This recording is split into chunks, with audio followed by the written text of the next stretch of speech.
નમસ્કાર મિત્રો, હું રાજેશ ભાસ્કર આપ સૌનું યુટ્યુબમાં આપણી આ ચેનલ પર સ્વાગત કરું છું.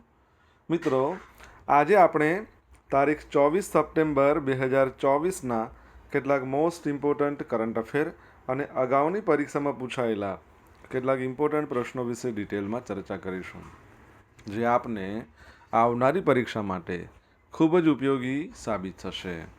તો મિત્રો, આપ આ ચર્ચા સાથે જોડાઈ રહેજો અને વિડીયોને પહેલેથી લઈને છેલ્લે સુધી પૂરેપૂરો જોવાનો આગ્રહ રાખજો. તો ચલો મિત્રો, શરૂ કરીએ. શરૂઆત કરતાં પહેલાં જણાવી દઉં કે જો તમારે આપણી આ યુટ્યુબ ચેનલને સબસ્ક્રાઇબ કરવાનું બાકી હોય તો ચેનલને સબસ્ક્રાઇબ કરજો, નોટિફિકેશન બેલ આઇકોનને પ્રેસ કરીને, અને જો તમને વિડીયો પસંદ આવે તો વિડીયોને લાઇક કરજો અને તમારા જેટલા પણ મિત્રો છે બધા મિત્રો જોડે આ વિડીયોની લિંકને શેર કરજો. તો શરૂઆત કરીએ.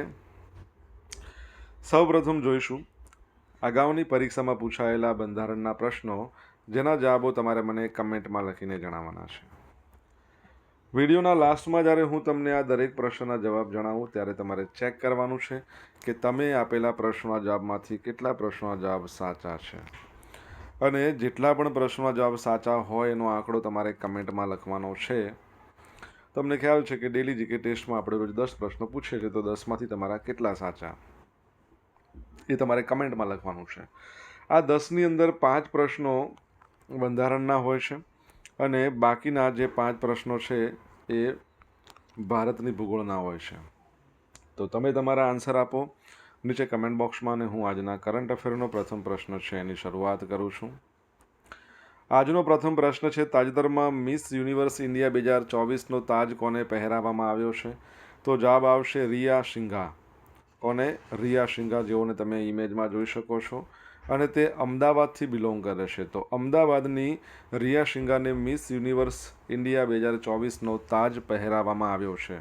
હવે તે મેક્સિકોમાં યોજાનારા મિસ યુનિવર્સ 2024 સ્પર્ધામાં ભારતનું પ્રતિનિધિત્વ કરશે. મિસ યુનિવર્સ ઇન્ડિયા 2024ની ગ્રાન્ડ ફિનાલે 22 સપ્ટેમ્બરે રાજસ્થાનના જયપુરમાં યોજાઈ હતી. 28 ફેબ્રુઆરી 2023ના રોજ રિયાએ મેડ્રિડ, સ્પેનમાં મિસ ટીન યુનિવર્સ 2023માં ભારતનું પ્રતિનિધિત્વ કર્યું હતું, જેમાં તેની સામે 25 ઉમેદવારો હતા, જેમાં તેણે ટોપ 6માં સ્થાન મેળવ્યું હતું. આ સ્પર્ધાનો તાજ જીતી ચૂકેલી રિયા સિંઘા બાદમાં ફર્સ્ટ રનરઅપ તરીકે પ્રાંજલ પ્રિયા છે, અને છાવી વેર્ગ એ સેકન્ડ રનરઅપ રહ્યા હતા. અભિનેત્રી અને મિસ યુનિવર્સ ઇન્ડિયા 2015 ઉર્વશી રૌતેલા જેઓ આ ઇવેન્ટમાં જજની ભૂમિકા એમણે ભજવી હતી. ભારતમાંથી પ્રથમ મિસ યુનિવર્સ કોણ બન્યા તમને ખબર છે? ભારતમાંથી પ્રથમ મિસ યુનિવર્સ સુષ્મિતા સેન 1994માં.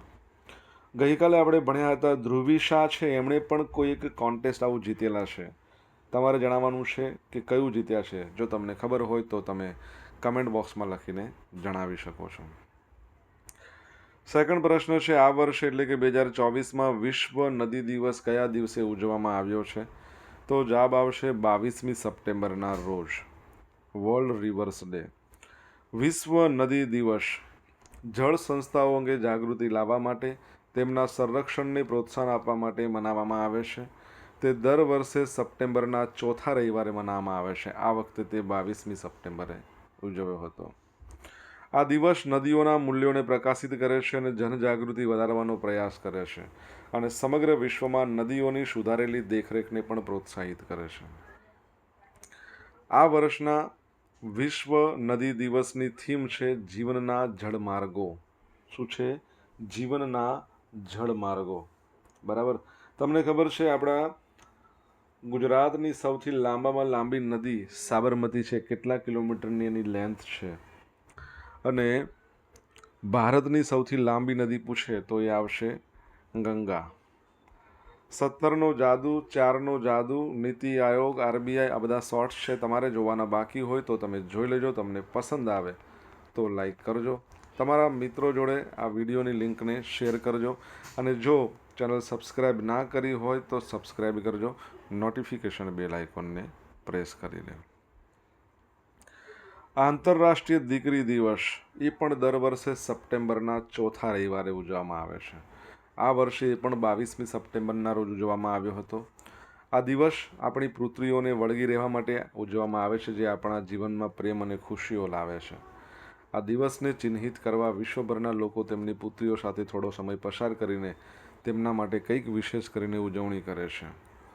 સંસ્થાઓ અને સરકારો પણ લિંગ તફાવતને બંધ કરવા અને સમાજને સમાન તકો પૂરી પાડવાનો પ્રયત્ન કરે છે. તો સપ્ટેમ્બરનો ચોથો રવિવાર આ વર્ષે 22મી સપ્ટેમ્બરના રોજ બરાબર ઇન્ટરનેશનલ ડોટર્સ ડે મનાવવામાં આવ્યો.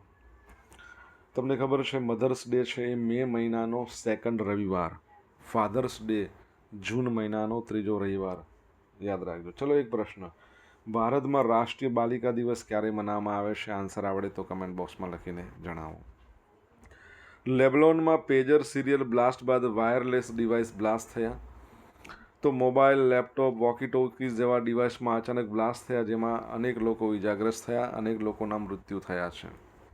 લેબનોન અને સિરિયાના કેટલાક વિસ્તારમાં તબક્કાવાર પેજર બ્લાસ્ટ થયા હતા. પેજર બ્લાસ્ટ બાદ હિઝબુલ્લાના ગઢ બેરૂતમાં વોકી ટોકીઝ બ્લાસ્ટની ઘટના સામે આવી. હિઝબુલ્લાની વાત કરીએ તો એના ચીફનું નામ શું છે? તમને ખબર હોય તો જણાવો. આ બ્લાસ્ટ થયેલા તમામ ડિવાઇસ 5 મહિના પહેલાં ખરીદાયા હતા. આ વાયરલેસ રેડિયો સેટ હિઝબુલ્લાના જવાનો દ્વારા એનો ઉપયોગ કરવામાં આવી રહ્યો હતો. આ હુમલાને હિઝબુલ્લાની કોમ્યુનિકેશન સિસ્ટમ પર અત્યાર સુધીનો સૌથી મોટો હુમલો ગણવામાં આવી રહ્યો છે. બરાબર, યાદ રાખજો. મિત્રો, વિડીયો પસંદ આવ્યો હોય, ભણવાની મજા આવી હોય તો વિડીયોને એક લાઇક કરો, તમારા મિત્રો જોડે વિડીયોની લિંકને શેર કરો. આપણી બંને યુટ્યુબ ચેનલ રાજેશ ભાસ્કર 2ને સબસ્ક્રાઈબ કરો, નોટિફિકેશન બેલ આઇકોનને પ્રેસ કરીને. આપણી તમારે જો ડેલી કરંટ અફેરની પીડીએફ જોતી હોય તો આપણી ટેલિગ્રામ ચેનલ છે એને જોઈન કરી લેજો. લિંક વિડીયોની ડિસ્ક્રિપ્શનમાં આપી છે.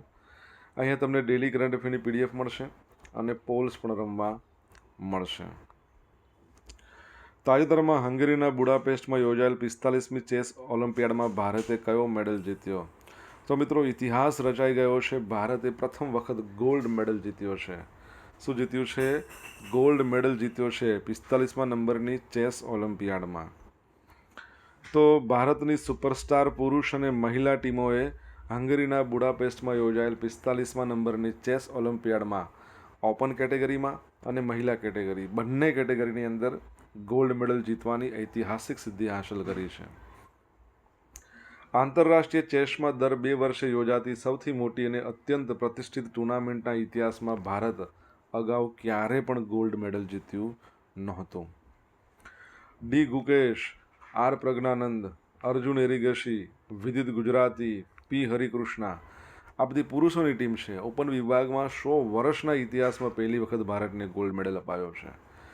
જ્યારે મહિલા વિભાગમાં જુઓ તો ડી હરિકા, આર વૈશાલી, તાન્યા સચદેવ, દિવ્યા દેશમુખ, વંતિકા અગ્રવાલ.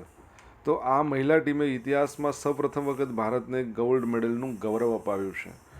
ભારતની પુરુષ ટીમના કોચ તરીકે શ્રીનાથ નારાયણ હતા. મહિલા ટીમના કોચ તરીકે અભિજીત કુંતે હતા. ઓપન વિભાગમાં 197 ટીમો હતી. કેટલી? 197. મહિલા વિભાગમાં 183 ટીમો હતી. તમને ખબર છે 2 વર્ષ પહેલાં 2022માં 44મા નંબરનો ચેસ ઓલિમ્પિયાડ એ ચેન્નઈમાં યોજાયો હતો. જો 44મો ચેસ ઓલિમ્પિયાડ ચેન્નઈમાં. ભારતે 2014માં પ્રથમ વખત બ્રોન્ઝ જીત્યો અને અહીંયા ચેન્નઈમાં પણ આપણે બ્રોન્ઝ મેડલ જીત્યો હતો, પરંતુ અત્યારે ગોલ્ડ જીત્યો છે. ચેસની વાત આવે તો તમને ખબર છે ભારતમાં ચેસની શોધ થઈ છે. 64 ખાનાઓ આવે અને ચેસની વાત કરવાથી એ બીજી વસ્તુ યાદ રાખજો કે ભારતમાં પ્રથમ ચેસના જે ગ્રાન્ડ માસ્ટર બન્યા છે, શું નામ એમનું? ચેસના ગ્રાન્ડ માસ્ટર ભારતમાં પ્રથમ વિશ્વનાથ આનંદ. લિયોન માસ્ટર નામનું જે ટાઇટલ એમણે 10મી વખત જીત્યું. ચલો એક પ્રશ્ન, વર્લ્ડ ચેસ ડે ક્યારે મનાવવામાં આવે છે? ફીડે છે ને, ઇન્ટરનેશનલ ચેસ ફેડરેશન, એની સ્થાપના દિવસ છે. કમેન્ટ બોક્સમાં લખો જો આન્સર આવડે તો. ગગનયાનના લોન્ચ બાદ તેના પર સતત નજર રાખવા માટે ઇસરો દ્વારા કયા દેશમાં સ્ટેશન બનાવવામાં આવી રહ્યું છે? તો ઓસ્ટ્રેલિયામાં. કઈ જગ્યાએ? ઓસ્ટ્રેલિયામાં. તો ગગનયાનના લોન્ચ બાદ તેના પર સતત નજર રાખવા આપણું ઈસરો છે, ઇન્ડિયન સ્પેસ રિસર્ચ ઓર્ગેનાઇઝેશન, એના દ્વારા ઓસ્ટ્રેલિયાના કોકોસ એટલે કિલિંગ આઇલેન્ડ પર સ્ટેશન બનાવવામાં આવી રહ્યું છે. આ માટે ઓસ્ટ્રેલિયાની સ્પેસ એજન્સી અને તેના વૈજ્ઞાનિકો પણ મદદ કરશે. ભારતની ટીમ આ ટાપુની તપાસ કરી ચૂકી છે. આ માટે કોકોસ આઇલેન્ડ પર જરૂરી તમામ સુવિધાઓ ઓસ્ટ્રેલિયાની સરકાર દ્વારા પૂરી પાડવામાં આવશે. આ એક એવી જગ્યા છે જ્યાંથી ગગનયાન પર સંપૂર્ણ રીતે નજર રાખી શકાય છે. કોકોસ આઇલેન્ડ ઓસ્ટ્રેલિયાની સમુદ્રની સીમાની થોડો બહારની સાઈડ હિન્દ મહાસાગરમાં આવેલો છે. 27 નાના નાના કોરલ ટાપુઓના સમૂહને કોકોસ આઇલેન્ડ કહેવામાં આવે છે. આ તમામ ટાપુઓમાં 2 ટાપુ વેસ્ટ આઇલેન્ડ અને હોમ આઇલેન્ડ એવા છે જેના પર મનુષ્ય રહે છે. અહીંની ટોટલ વસ્તી 600ની આસપાસ છે. તેમને કોકોસ મલય તરીકે ઓળખવામાં આવે છે. અહીં મોટાભાગે સુન્ની મુસ્લિમ રહે છે જેઓ મલય ભાષા બોલે, અને આ ટાપુની તમામ દેખરેખ ઓસ્ટ્રેલિયાની સરકાર કરે. તમારે ઓસ્ટ્રેલિયાના પ્રાઇમ મિનિસ્ટરનું નામ કહેવાનું છે, બરાબર છે, જેમણે થોડા સમય પહેલાં કહ્યું હતું કે જે નાના બાળકો છે એમના સોશિયલ મીડિયાના યુઝ કરવા પર પ્રતિબંધ કરવા માટે એ લોકો કાયદો લાવવાના છે. નામ શું છે? ઓસ્ટ્રેલિયાનું કેપિટલ છે કેનબેરા, કરન્સી ઓસ્ટ્રેલિયન ડોલર છે. ગગનયાનની વાત કરીએ તો ગગનયાન ભારતનું પ્રથમ સમાનવ મિશન છે. હવે માનવોને મોકલતા પહેલાં એક મહિલા રોબોટને મોકલવામાં આવે છે, એનું નામ તમારે કહેવાનું છે. અને ગગનયાન છે એનું ક્રૂ કેબિન આપણું સ્પેસ એપ્લિકેશન સેન્ટર જે અમદાવાદમાં આવેલું છે એના દ્વારા બનાવવામાં આવ્યું છે. કોમ્યુનિકેશન પણ એના દ્વારા જ કરવામાં આવશે.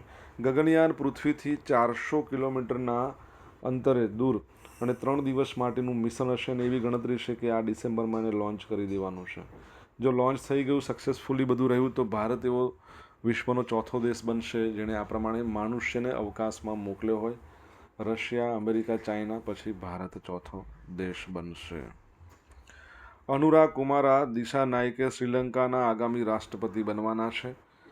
શ્રીલંકામાં રાષ્ટ્રપતિની પસંદગી કરવા 21 સપ્ટેમ્બરે મતદાન થયું. 1,70,00,000 મતદાતાઓમાંથી લગભગ 75%એ રાષ્ટ્રપતિ ચૂંટણીમાં પોતાના મતાધિકારનો ઉપયોગ કર્યો. શ્રીલંકાના ચૂંટણી પંચના આંકડા અનુસાર ડાબેરી નેતા અનુરાગ કુમારા દિસાનાયકે 52% વોટ સાથે રાષ્ટ્રપતિ ચૂંટણીમાં જીત નોંધાવી. રાષ્ટ્રપતિ રાનિલ વિક્રમસિંઘ 16% વોટ સાથે ત્રીજા સ્થાને, સાજિદ પ્રેમદાસા 22% સાથે બીજા નંબર પર. 2022ના આર્થિક સંકટ બાદ શ્રીલંકામાં પહેલી વખત ચૂંટણી છે. ચૂંટણીમાં જોરદાર જીત મેળવનારા અનુરાગ કુમારા દિસાનાયકે હવે વર્તમાન પ્રમુખ રાનિલ વિક્રમસિંઘનું સ્થાન લેશે. વિક્રમસિંઘે જુલાઈ 2022માં શ્રીલંકાના ડામાડોળ આર્થિક નૌકાની બાગડોર તેમણે સંભાળી હતી. શ્રીલંકાની વાત આવી, તમારા માટે પ્રશ્ન, શ્રીલંકાનું કેપિટલ છે એનું નામ શું છે? કમેન્ટ બોક્સમાં લખીને જણાવો. કરન્સી શ્રીલંકન રૂપિયા છે. સોશિયલ મીડિયાના માધ્યમથી મારા જોડે તમે કનેક્ટ રહી શકો છો. મારું ઇન્સ્ટા આઈડી છે rajesh.i.bhaskar, મારું ફેસબુક આઈડી છે RI ભાસ્કર, અને ટેલિગ્રામ ચેનલ છે રાજેશ ભાસ્કર, જ્યાં તમને ડેલી કરંટ અફેરની PDF તો મળશે, સાથે સાથે પોલ્સ પણ રમવા મળશે. જો તમને ભણવાની મજા આવી હોય તો વિડીયોને એક લાઇક કરી દો. તમારા મિત્રો જોડે વિડીયોની લિંકને શેર કરો. ચેનલ જો સબસ્ક્રાઈબ ના કરી હોય તો સબસ્ક્રાઈબ કરો, નોટિફિકેશન બેલ આઇકોનને પ્રેસ કરીને. તાજેતરમાં વર્લ્ડ સ્કિલ કોમ્પિટિશન ક્યાં યોજાઈ હતી? તો જવાબ આવશે ફ્રાન્સમાં યોજાઈ. તો વડોદરા નજીક નાનકડા સાકરડા ગામના રહેવાસી એન્જિનિયરિંગના વિદ્યાર્થી ધ્રુમિલ ગાંધીએ વર્લ્ડ સ્કિલ કોમ્પિટિશનમાં ભારતને બ્રોન્ઝ મેડલ અપાવ્યો છે. આ કેટેગરીમાં ભારત પહેલી વખત કોઈ મેડલ જીત્યું છે. ધ્રુમિલ અને તેના સાથીદાર કેરાલાના સત્યજીત બાલકૃષ્ણને સ્કિલ ઓલિમ્પિકની ઇન્ડસ્ટ્રી 4.0ની કેટેગરીની સ્પર્ધામાં ભાગ લીધો હતો. ફ્રાન્સમાં 11થી 14 સપ્ટેમ્બર દરમિયાન સ્કિલ ઓલિમ્પિકનું આયોજન થયું હતું, જેમાં સ્કિલ પર ફોકસ કરતી અલગ અલગ પ્રકારની 52 પ્રકારની કેટેગરીમાં સ્પર્ધાઓનું આયોજન હતું. ભારતના સ્પર્ધકોએ ટોટલ 4 બ્રોન્ઝ જીત્યા.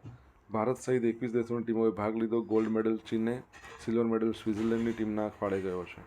આ વર્ષે 47મી સ્કિલ ઓલિમ્પિક યોજાઈ. ભારતનું નેશનલ સ્કિલ ડેવલપમેન્ટ કોર્પોરેશન ભારતના સ્પર્ધકોને એમાં મોકલે છે. 15મી જુલાઈ યાદ રાખજો, world youth skills development day, બરાબર છે. અને ફ્રાન્સની વાત આવી તો રિસન્ટલી આપણે ભણ્યા હતા કે પેરિસમાં ઓલિમ્પિક યોજાયા. ભારતે 6 મેડલ જીત્યા, 1 સિલ્વર અને 5 બ્રોન્ઝ. પેરાલિમ્પિક્સમાં આપણે ટોટલ કેટલા મેડલ જીત્યા છે અને કયા મેડલ કેટલા, બરાબર છે. સિલ્વર, ગોલ્ડ, સિલ્વર, બ્રોન્ઝ કેટલા એ તમારે જણાવવાનું છે કમેન્ટમાં લખીને. સુપ્રીમ કોર્ટે બુલડોઝર એક્શન પર દેશભરમાં 1 ઓક્ટોબર સુધી રોક લગાવી છે.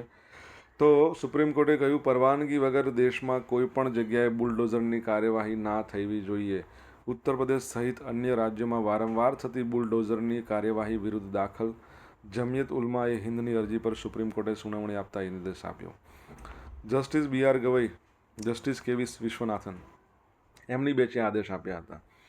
આગામી આદેશ સુધી દેશભરમાં બુલડોઝર કાર્યવાહી હાથ ધરવામાં આવશે નહીં, પરંતુ પબ્લિક રોડ હોય, ગલી હોય, જળ સંસ્થા, ફૂટપાથ, રેલવે લાઇન એના પર ગેરકાયદેસર કબજો હોય ત્યાં પ્રતિબંધ લાગુ ના પડે, ત્યાં થશે. ગેરકાયદેસર ડિમોલિશન કરવામાં આવ્યું હશે તો બંધારણની જોગવાઈ વિરુદ્ધ ગણાશે. બરાબર છે, આ યાદ રાખજો. સુપ્રીમ કોર્ટના ચીફ જસ્ટિસ છે 50મા નંબરના. શું નામ છે એમનું? Justice DY Chandrachud. હવે જોઈશું અગાઉની પરીક્ષામાં પૂછાયેલા ભારતના બંધારણના પ્રશ્નો. પહેલો પ્રશ્ન, ભારતીય લોકસભા અને રાજ્યસભાની મહત્તમ બેઠકો અનુક્રમે કેટલી છે? 552 અને 250. કેન્દ્ર શાસિત પ્રદેશોમાં કોના દ્વારા વહીવટ થાય છે? તો કેન્દ્ર શાસિત પ્રદેશ હોય એમાં કોણ વહીવટ કરે? રાષ્ટ્રપતિ કરે. ભારતના બંધારણના રક્ષક તરીકેની ભૂમિકા કોણે ભજવવાની છે? અદાલતે. એ પણ કઈ અદાલત? સર્વોચ્ચ અદાલત.